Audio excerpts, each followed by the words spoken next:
Greetings, salutations, respect, and love. I am Scott. You're in the Prog Corner.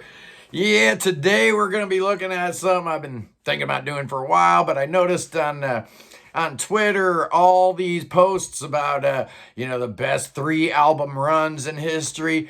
And that's cute and all, but how about a 5 album run, right? I mean, that's where you can really separate the wheat from the chaff, right? I mean, 5 albums in a row, that's ridiculous. A lot of bands could never do it. We're going to be talking about the prog rock bands. So I'm not going to be talking about Led Zeppelin. For sure, they put out 5 albums in a row that were great.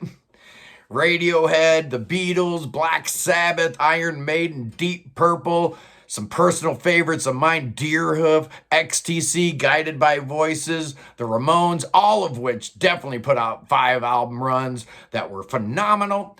Not going to talk about those kind of bands. In the prog sphere, though, there are certain bands that I'm going to omit that, it's hard to do 5 albums in a row that are great. Emerson, Lake and Palmer, if you consider pictures at an exhibition, they got 5, but I am not considering live albums, so they didn't make the list. Pink Floyd. What do you do about Pink Floyd? Well, I'm not a big fan of the Final Cut, and I don't think Obscured by Clouds is good enough, so where do you find 5 in a row in their discography? I couldn't. Jethro Tull, another one of those bands with a lot of ups and downs. I don't like Benefit as much. I don't like War Child as much. So where do you find 5 in a row? I couldn't. Porcupine Tree, not a fan of The Incident. Or, Stupid Dreamer, Light Bulb Sun. So I couldn't find 5 in a row. Spock's Beard had Day for Night. The Flower Kings had The Rainmaker. Styx had 4 great albums in a row, but you had Man of Miracles and Cornerstone on either side, so you can't go 5 in a row with them either. Let me know in the comments below what your favorite 5 album run for a prog band is. I'm going to run through my top 10 right now, and it starts with the Moody Blues. Yeah, these proto-prog pioneers definitely put out 5 albums in a row that were great. The question is which 5? Because if you're a fan of prog, you know those first 7 albums are phenomenal. I am going to go with the first 5. Well, actually, there was a first album, The Marvelous Moodies. We don't count that as a Moody Blues album, do we?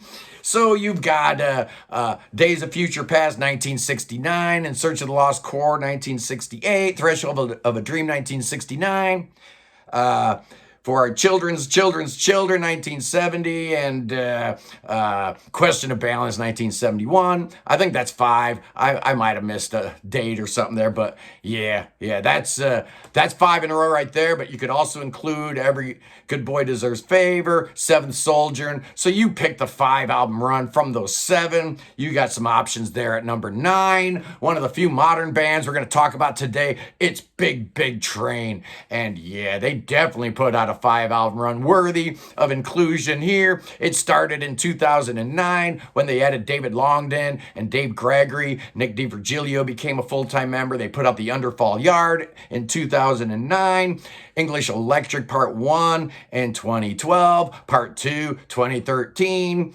Folklore in 2016, and Grimm's Pound in 2017. That's 5 right there, man. 5 phenomenal albums, definitely worthy of inclusion. At number 8, we just ranked these guys' discography, and it's Graaf Generator, and you could go a couple different ways to get to 5.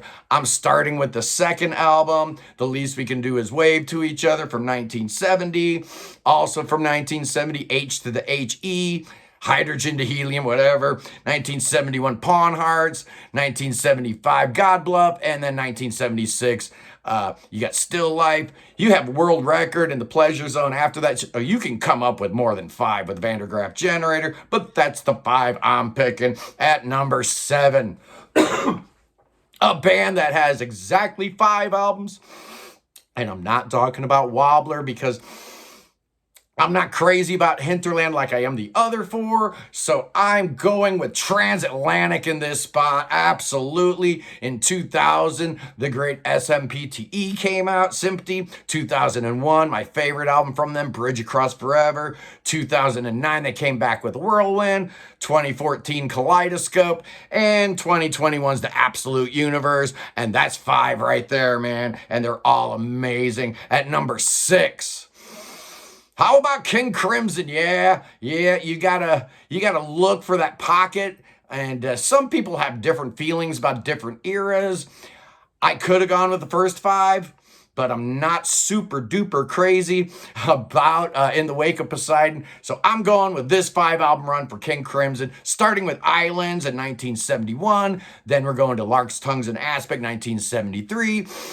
Starless and Bible Black, 1974, Red, 1974, and Discipline, 1981. That's a 5 album run for the ages right there, my friends. Absolutely.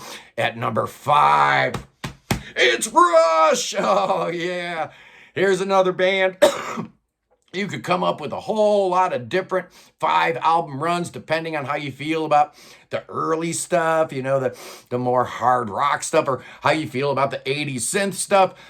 I'm splitting the difference, and I'm going with the prog vein, and I am starting in 1976 with 2112, 1977, Farewell to Kings, 1978, Hemispheres, 1980, Permanent Waves, and 1981, Moving Pictures. Now, you could put Caress of Steel on the front end. You could put Signals on the back end. To me, I think they had that phenomenal 7 album run, but we're talking about 5 album runs here, and it doesn't get a whole lot better than that 5 album run from 2112 to Moving Pictures. Just phenomenal. Absolutely brain-crushingly great at number 4. All right, Wheatheads, it's time to rejoice. Yeah, I'm going with Kansas in this slot here. I love their first 6 albums, but obviously I'm going to go with the first 4, the debut, 1974. Song for America, 1975. Mask, 1975. Left Overture, 1976. Point of No Return, 1977. I could have included Monolith, 1979, because I absolutely adore that album. But that's my 5 album run for Kansas. Their first 5 albums, just terrific. Absolutely perfect at number 3. A band that really never put a bad album out.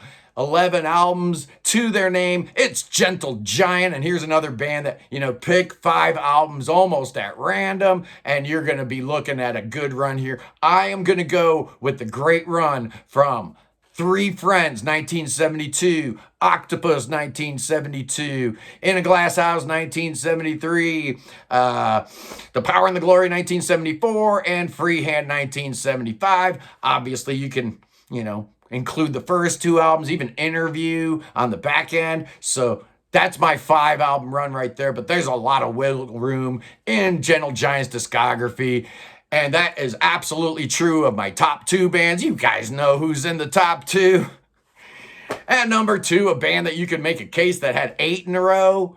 Fantastic records. It's Genesis. You could start at Trespass. You could end at Duke. There's a lot of different ways you could go here, but yeah, you know which way I'm going. I am starting my 5 album run with 1971's Nursery Crime, going to 1972's Foxtrot, 1973 Selling England by the Pound, 1974 The Lamb Lies Down on Broadway, and 1976 A Trick of the Tail. Like I said, you could add Trespass, Wind and Wuthering. They had such an incredible run of greatness, but those are the 5 albums that I view as absolutely perfect in every single way. 10 out of 10, absolutely at number 1. You know who it is? Absolutely you do, kids. It's the mighty Yes. And I think you know which 5 I'm going with. I'm starting in 1971 with the Yes album. Also in 1971, Fragile. 1972, Close to the Edge. 1973's Tales from Topographic Oceans. And 1974's Relayer.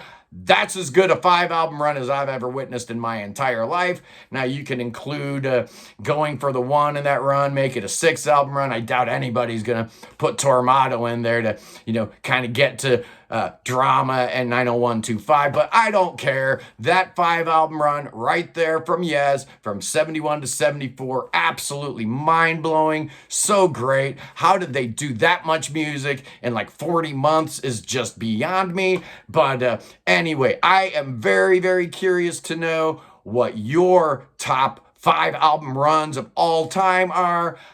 Put it down in the comments because I know there's a whole bunch of them. Just doing this video, I thought of a few and running in my mind. What about Renaissance? Did they have enough? Yeah, they probably did. What about Camel? Yeah, they probably, the first 5 Camel albums are terrific. So I know I missed a bunch. Let me know what I missed, but that's my top 10 5 album runs in the history of prog rock. Anyway, I love you guys. Have a fantastic week. I will see you next week with all new, fresh prog rock content for you freaks out there. Anyway, have a great day. I'm Scott. Peace in the Middle East. And God save the King. Yes. Yes, save King Charles III. Absolutely. We love you. We love you, England. We love you, UK, Britain, Scotland, Wales, Northern Ireland. Peace.